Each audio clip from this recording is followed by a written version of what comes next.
we're now going to go over the proof of the fundamental theorem of calculus. So recall that our definite integral is defined by this limit definition. So it's the limit as n goes to infinity of the summation of these terms, f of ci times delta x.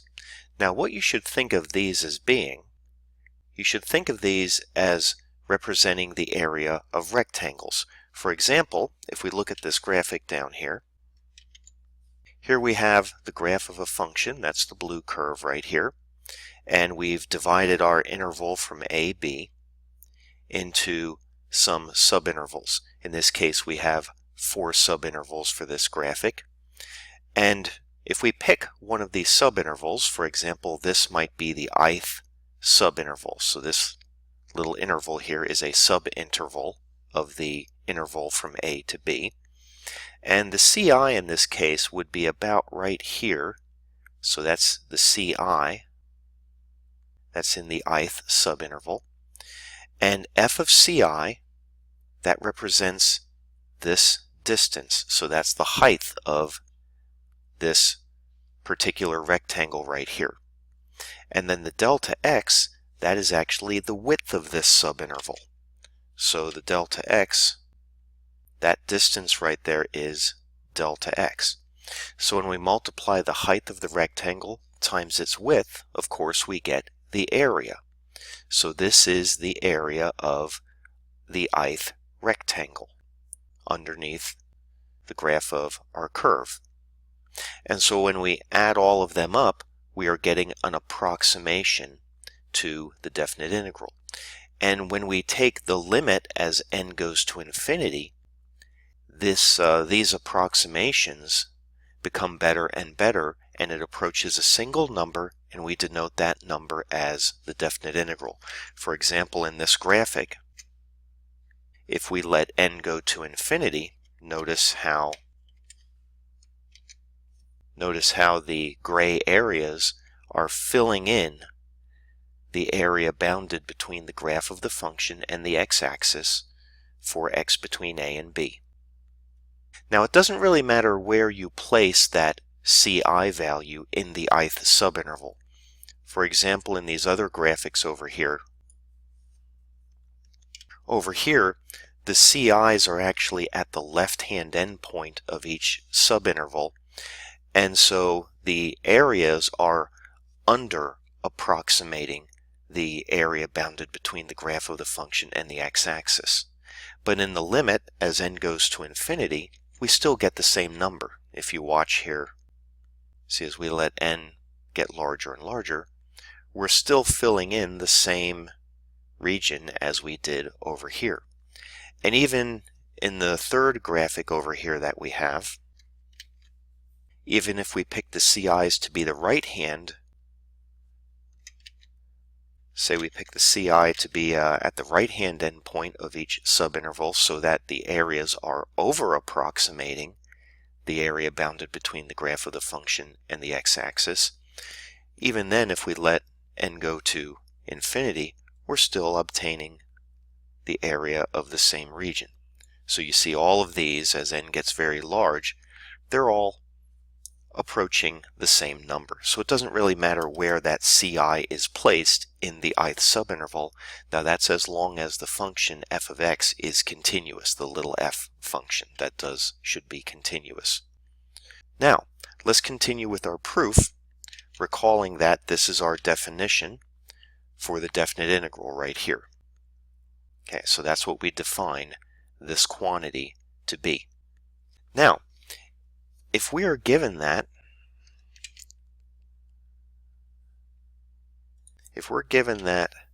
capital F of x is an antiderivative for little f, then to prove the fundamental theorem of calculus, we need to show that f of b minus f of a equals that limit, because this is our definite integral from a to b. So this is what we're going to prove.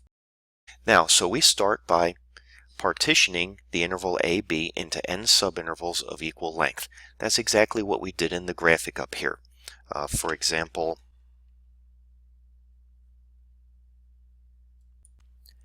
In this particular graphic that we have right here, we have the interval AB divided into 4 subintervals. So the A, the left-hand endpoint, that would be x0, then this would be x1, this would be x2, x3, and the B would be xn, or in this case, x4. And the width of each subinterval for this particular picture is going to be b minus a divided by 4. So that's going to be your delta x for this particular graphic. So we partition the interval AB into n subintervals of equal length, and let's note that a equals x0, that's our left-hand endpoint, which is less than x1, which is less than x2, all the way out to xn, which is b. Now also note that the width of each subinterval, so this is the ith subinterval here, is of length delta x, where delta x is b minus a divided by n. That's the width of your interval divided by how many partitions you have. So that's our delta x. Now, we're going to do a simple math trick first.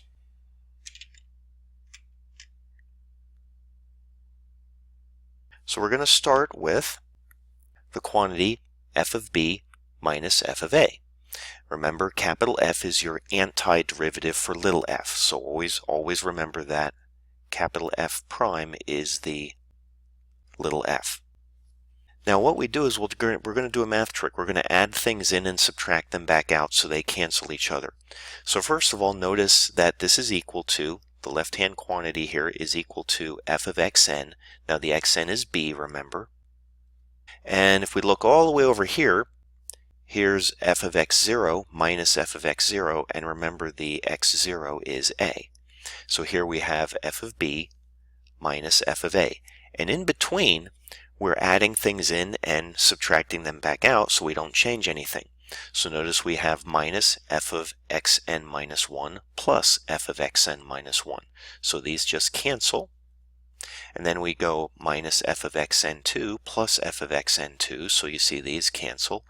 And then all the way down here, finally, we have f of x2 that canceled with the previous term, f of x1 minus f of x1 plus f of x1. So you see we still have the left-hand side here. Now we're not actually going to, let's leave those terms in there. I just pointed out how they canceled, so we're going to leave them in. And now what we're going to do is we're going to group them as follows. So let's group them like this. And then this one would go with the one right after it. And all the way down here we have these two being grouped and these two grouped together like that. And then we're going to write this entire sum. Notice we have these, we're adding these groupings together. So we're going to write this as the summation of f of xi minus f of xi minus 1. Notice that if we let I equal 1, we get f of x1 minus f of x0. That's our very first term right here. Then if we let I equal 2, we get f of x2 minus f of x1. That's our second term, and so on. Now we're going to do another math trick with this. We're going to multiply by delta x and divide back out for each one of these. So we're going to take each one here, each of these pairings up here, and we're going to multiply each one by delta x and just divide back out by delta x. So you see we haven't changed anything now. Now let's focus on this term right here. So notice that that term can be written as f of xi minus f of xi minus 1 divided by xi minus xi minus 1. Now recall the delta x, that's the width of your ith subinterval. And your ith subinterval, the width of that is going to be the right-hand endpoint minus the left-hand endpoint. So you see delta x is xi minus xi minus 1. That's the width of the ith subinterval. Now notice that this term right here looks very familiar. That looks a lot like our mean value theorem, so it looks a lot like this. So you notice it looks a lot like this quantity, which is our mean value theorem. Notice I just, the b here is representing the xi, the a is the xi minus 1, and then we have xi minus xi minus 1. So remember, the mean value theorem says that there is a point C between a and b in which f prime of c is equal to that quantity. Remember, this quantity right here represents the slope of a secant line, and this is the slope of a tangent line. So somewhere between a and b, your tangent line is parallel to the secant line. So that's what this is basically saying. That's our mean value theorem. So what we have then is there is some number ci between xi minus 1 and xi in which this is true. So that's using the mean value theorem. Now recall, the derivative of capital F is little f. That's because capital F was an antiderivative. So what we can do now is we can replace this quantity right here. We can replace this with little f of ci. That's what we've just reasoned now by the mean value theorem.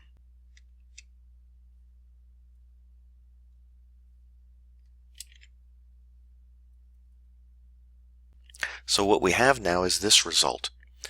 F of b minus f of a is equal to the summation from 1 to n of little f of ci times delta x. So all we did is replace this quantity right here with little f of ci. Now this statement here, this is true for every n. There was no limitation on n up here. So this is true for every n, whether n is 100 or 1,000 or 1,000,000. In other words, we can even take the limit as n goes to infinity, and this statement will still be true. So we've now concluded that f of b minus f of a is equal to the limit as n goes to infinity of that quantity, and that is the exact definition for our definite integral. And so we have now proven that f of b minus f of a is equal to the definite integral from a to b of little f of x dx. And we have now proven the fundamental theorem of calculus, that you can evaluate the definite integral from a to b by taking the antiderivative of little f and evaluating it at b and a and subtracting those two numbers. And our proof is complete. And just notice before we stop the video here how the key to this proof was the mean value theorem. So that's really the reason why we studied the mean value theorem, was so that we could prove the fundamental theorem of calculus. So this proof relied on the mean value theorem and two simple little math tricks where we add terms in and subtract them out, and multiply a term in and divide it back out. So two math tricks, simple math tricks, and the mean value theorem. That was the key to this proof.